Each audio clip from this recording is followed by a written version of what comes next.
Saudara-saudara kaum muslimin dimanapun Anda berada, ada pertanyaan bagaimana hukumnya belajar Al-Quran kepada orang yang jelas-jelas mengikuti aliran sesat karena bacaannya bagus, misalnya orang Wahabi, orang Syiah, atau lain-lain. Ini gimana hukumnya? Jadi begini, pertama, pada dasarnya belajar ilmu agama itu harus kepada orang baik, baik akhlaknya, baik akidah, baik ibadahnya, kemudian terutama juga baik akidahnya. Ulama salaf mengatakan inna hadzal ilma din, fanzuru amman ta'khuduna dinakum. Ilmu agama ini juga agama. Jadi ilmu agama seperti baca Quran, ini agama. Maka kamu harus lihat-lihat, harus pikir-pikir dari siapa kamu belajar ilmu agama. Artinya apa? Belajar ilmu agama kepada orang ahli bid'ah seperti Wahabi, misalnya belajar Al-Quran, itu gak boleh. Gak boleh itu. Jadi hukumnya haram. Makanya kula niku sakniki pun mboten dempes ngomentari sebelah misalnya seng cingkang lah, sengkai lah, mboten tertarik kula. Sudahlah jenengan-jenengan seng santri. Tampilkan bahwa jenengan adalah solusi. Beres gitu. Mereka-mereka semua yang ikut teman-teman sebelah itu karena merasa ngaji itu yang pantas ke sana. Nah, pertanyaannya jenengan di mana kok sampai jenengan tidak dianggap pantas untuk diikuti? Sudahlah, tidak usah ngomentari sana. Mereka semuanya itu pengen ngaji. Teman-teman itu pengen ngaji. Permasalahannya kok bukan jenengan yang jadi kiainya. Sampai niku piye ceritanya? Jadi ora usah datang ngomentari sebelah begini. Ora, ngoco. Oh. Hasibu anfusakum qabla an tuhasabu wa zinu anfusakum qabla an tuzanu. Sudahlah, kok sampai mereka ngaji ke sebelah, kok enggak ke jenengan? Sing jenengan nyoto-nyoto santri-santri para masyayikh, nyoto-nyoto putra-putra Simbah Kyai Jazuli, kok ora iso? Dadi kiai ini wong-wong kuwi lho, bayangno ta. Labbaik Allahumma labbaik, labbaik la syarika lak labbaik, innal hamda wan ni'mata lak wal mulk لا شريك لك لبيك اللهم لبيك لبيك لا شريك لك Bismillahirrahmanirrahim. Assalamualaikum warahmatullahi wabarakatuh. Alhamdulillah hamdan katsiran tayyiban mubarakan fi kama yuhibbuna wa yarda. Wassalatu wassalamu ala Rasulillah wa ala alihi wa washabihi wa man tabi'ahum bi ihsanin ila yaumil ba'd. Salah satu kejelekan orang yang suka berdusta adalah lisannya mudah kemudian berbohong. Lisannya kemudian mudah mencaci maki, menghina kaum muslimin yang lainnya dan menuduh dengan tuduhan yang dusta, berbohong dan terus. Sampai mungkin kita akan mendapatkan orang ini akan mati dalam keadaan membawa dosa, berbohong, berdusta, dan kemudian na'udzubillahi min dzalik, mereka kemudian dimasukkan ke dalam neraka Allah Subhanahu wa taala dan seluruh kebaikannya ini hangus. Contoh misalnya zaman rahmatullah sebagaimana yang dikatakan oleh pentolang pendusta yang selama ini banyak berdusta, si fulan ini dia mengatakan jangan kalian mengambil ilmu dari Salafi Wahabi, nanti begini dan begitu. Padahal zaman rahmatullah Subhanahu wa taala pondok pesantren yang selama ini terjadi di dalamnya pencabulan. Jadi kita banyak mendapatkan kiai-kiai itu mencabuli santriwatinya. Pondok pesantren yang banyak terjadi kekerasan di dalamnya, bahkan terjadi kematian. Jadi mungkin kemarin kita mendapatkan berita ada seorang santri kemudian dibuli, disiksa, dihukum oleh seniornya sampai santri ini meninggal. Dan kemudian kiainya ini seolah-olah ingin menutupi kejadian yang terjadi dan akhirnya dia diciduk atau ditangkap. Kemudian santrinya joget-jogetan. Ketika mereka merayakan festival, mungkin hari santri atau peringatan Isra Mi'raj, kemudian di situ santri-santrinya joget-jogetan, menari-nari yang tidak sepantasnya seorang santri melakukan hal itu.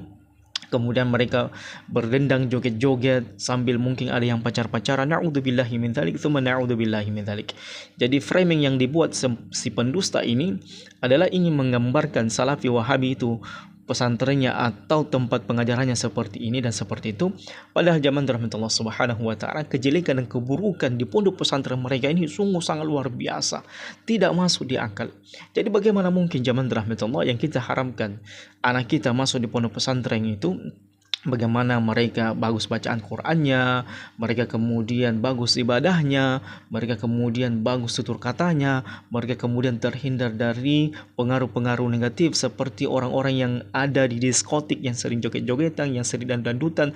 Tapi toh nyatanya zaman rahmatullah Subhanahu wa taala di pondok pesantren mereka ini, ya subhanallah, di situ kiainya merokok, di situ kiainya melakukan pencabulan kepada santriwatinya, di situ ikhtilaf, bercampur bau zaman rahmatullah, ada kesyirikan, pakai jimat, apalagi minum khamar, dan berbagai macam kejelekan-kejelekan dan keburukan yang lainnya yang ada di pondok pesantren mereka. Oleh karenanya zaman dalam Allah Subhanahu wa taala memasukkan pondok pesantren, ya, di pondok pesantren anak-anak kita, generasi kita di tempat seperti ini jangan pernah lakukan. Karena jangan sampai anak kita keluar dari pondok pesantren mereka jadi perokok, atau keluar dari pondok pesantren mereka ini santri-santri yang suka joget-joget. Kita tidak mendapatkan mereka di masjid jadi imam atau mereka menjadi penceramah di masjid, tapi mereka ada di diskotik. Kenapa? Karena terbiasa joget-jogetan di pondok pesantren mereka.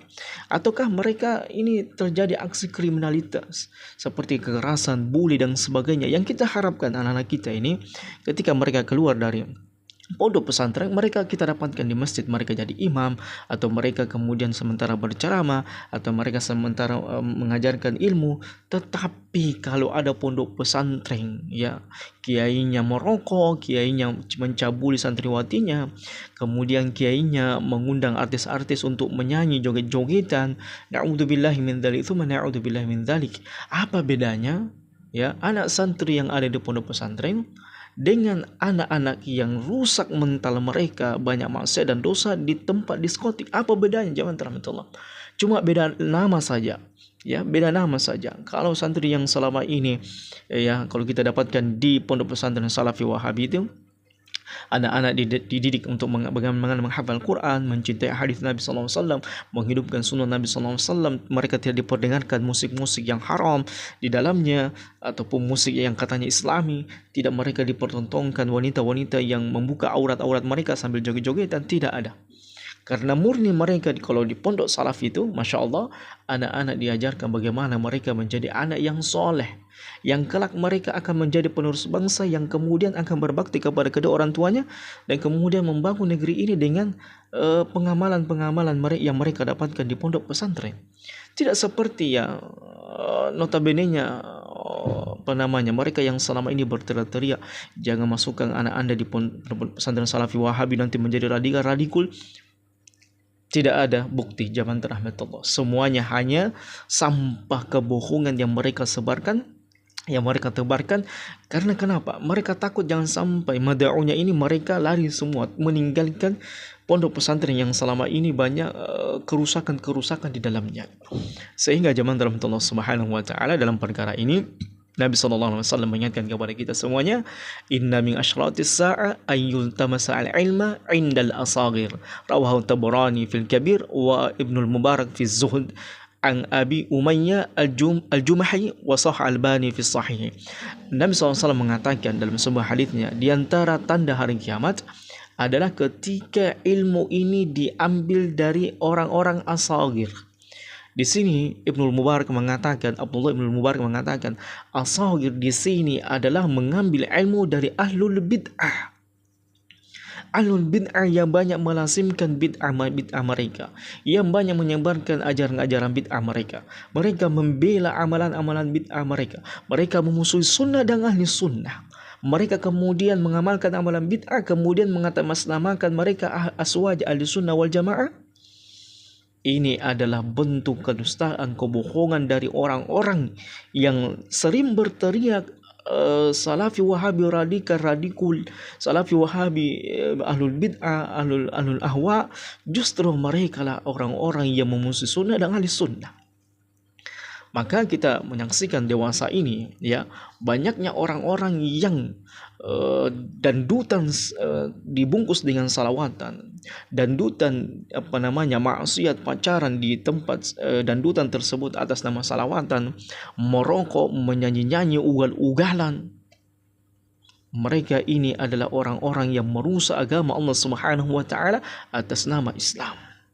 Jadi bagaimana mungkin zaman rahmatullah Subhanahu wa taala perkataan dari si pendusta ini dengan realita itu jauh berbanding terbalik. Kalau selama ini kedustaannya itu mereka bungkus seolah-olah di sisi mereka ini ada kebaikan, justru pada diri mereka ini ada kerusakan dalam beragama kepada Allah Jalla Jalaluh. Tidak nampak pada diri mereka keislaman yang benar.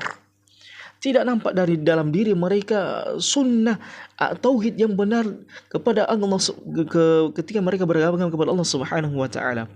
Yang selama ini mereka melabeli Salafi Wahabi radikul, kemudian melabeli sesuatu yang tidak pantas, tapi nyatanya semua kejelekan dan keburukan ada pada diri mereka. Jadi inilah pintarnya, kecerdasannya orang yang suka berbohong, berdusta, yang digelari dengan singa aswaja. Kalau kita menyaksikan, dia bukan singa, tetapi dia hanyalah seekor, ya, lebih hina daripada binatang ternak. Kenapa jamaah rahmatullah? Antum harus ketahui bahwasanya orang-orang seperti ini, ya, yang punya kecerdasan dan kepintaran berbicara, yang kemudian bisa membaca Quran dan membaca hadis Nabi sallallahu alaihi wasallam, kemudian dia tidak bisa mendapatkan kebenaran dalam beragama, dia lebih hina daripada binatang ternak. Dia memiliki hati tapi tidak digunakan, memiliki pendengaran tapi tidak digunakan, memiliki penglihatan tapi tidak digunakan untuk melihat dan mentadaburi dengan seksama ajaran yang mana yang paling benar daripada semua firqah-firqah yang ada. Kenapa si fulan, si pendusta ini kemudian tidak mengkritik orang yang dandutan di majelis salawatan, orang yang joget-jogetan dengan biduan di majelis salawatan, orang yang merokok di majelis salawatan? Karena mereka sama, hakikatnya sama, jamaah rahmatullah. Jadi mereka ini adalah orang-orang yang enten berdusta, orang-orang yang enten berbohong atas nama agama dan atas nama sunnah Nabi sallallahu alaihi wasallam. Dan kelak kita akan melihat, sebelum kita meninggal semuanya, kita akan melihat bagaimana akhir daripada sejarah kehidupan para pendusta seperti ini. Ya, demi Allah Subhanahu wa taala kita akan menyaksikan kehancuran orang-orang yang mengaku menghidupkan sunnah Nabi SAW, menjalankan agama, tapi pada hakikatnya mereka ingin menghancurkan, membuat image yang buruk terhadap agama Allah Subhanahu wa taala. Dan ini adalah merupakan zaman rahmatullah Subhanahu wa taala. Ya, dari zaman ke zaman bagaimana ahlul bid'ah itu sangat susah untuk bertobat. Dan betul-betul apa yang dikatakan oleh para imam kita sebelum kita, ya, orang-orang terdahulu, bagaimana ahlul bid'ah itu sangat disenangi oleh syaitan, sangat disenangi oleh iblis la'natullah alaih, karena orang-orang yang hidup di atas bid'ah, berjalan di atas bid'ah, merasa apa yang mereka lakukan adalah sebuah kebenaran, sehingga dengan keyakinan mereka berada di atas kebenaran, maka mereka pun kemudian bersikukuh dan kokoh di atas kejelekan dan keburukan itu, dan membenci orang-orang yang selain daripada mereka. Alhamdulillah, semoga Allah Subhanahu wa taala senantiasa menghidupkan kita di atas sunnah Nabi SAW dan mewafatkan kita di atas sunnah Nabi SAW, walaupun tantangan, ronrongan, ghibah, gunjingan, celaan, hinaan, makian, kebohongan demi kebohongan yang dilakukan oleh sebagian manusia yang tidak mencintai dakwah ini. Semoga Allah Subhanahu wa taala senantiasa menghidupkan kita di atas sunnah Nabi sallallahu alaihi wasallam. Hadza wallahu a'lam bishawab. Subhanakallahumma wa bihamdika asyhadu an la ilaha illa anta astaghfiruka wa atubu ilaik. Wa akhiru da'wana anil hamdulillahi rabbil alamin. Wassalamu alaikum warahmatullahi wabarakatuh.